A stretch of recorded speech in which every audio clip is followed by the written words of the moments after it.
Une prière même qui ne serait rien de plus que la prise de conscience et la projection sous forme de dialogue de nos besoins satisfaits, déboucherait fatalement dans l'impasse du narcissisme, de la contemplation de soi et de la suffisance spirituelle.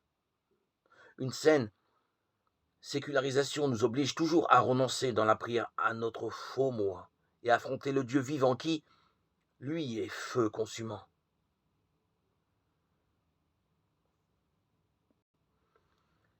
La prière qui n'est dirigée que sur soi-même, sur ses propres désirs charnels, reste rivée à la terre. Elle ne prend jamais véritablement le large. Elle n'a pas l'occasion de capter à pleine voile le vent de l'esprit.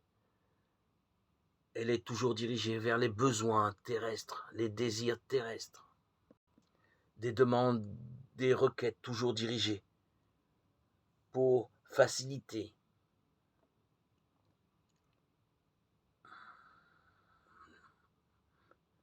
Ça ne signifie pas que ce genre de prière soit sans valeur.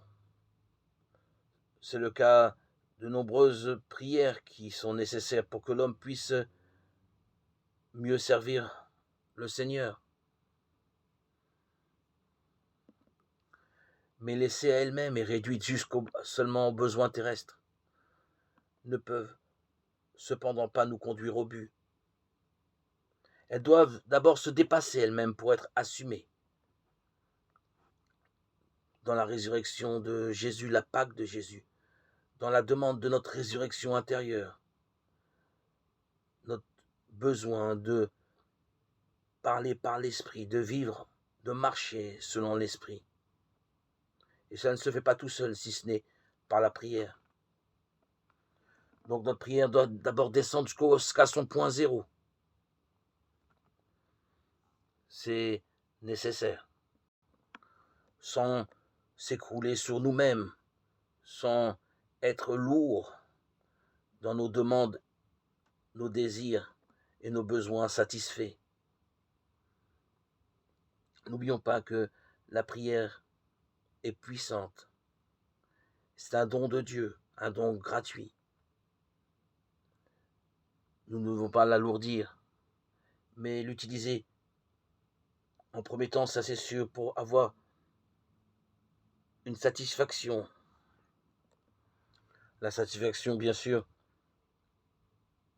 personnelle, qui doit être assumée, mais progressivement, dans la dynamique vivifiante de la prière, nous devons aller au-delà de nos besoins. Franchir cet abîme.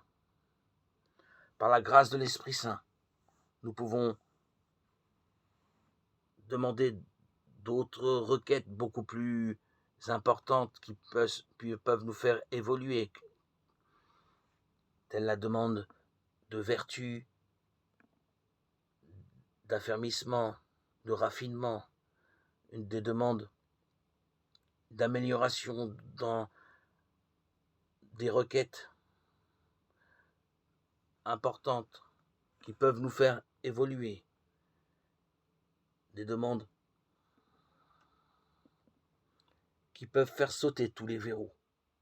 Et tout cela se fait par l'Esprit Saint, par la grâce que Dieu nous donne, ce don que Dieu fait, par notre entêtement. Dieu ouvre nos cœurs. Ce n'est plus une prière qui est une œuvre d'homme, mais une merveille d'esprit, que lui seul peut opérer en ceux qui sont assez pauvres et qui se savent assez pécheurs, qui savent que on ne peut attendre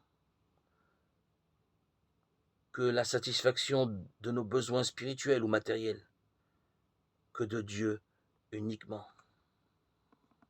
Et nous ne serons jamais ramenés sur la mauvaise route.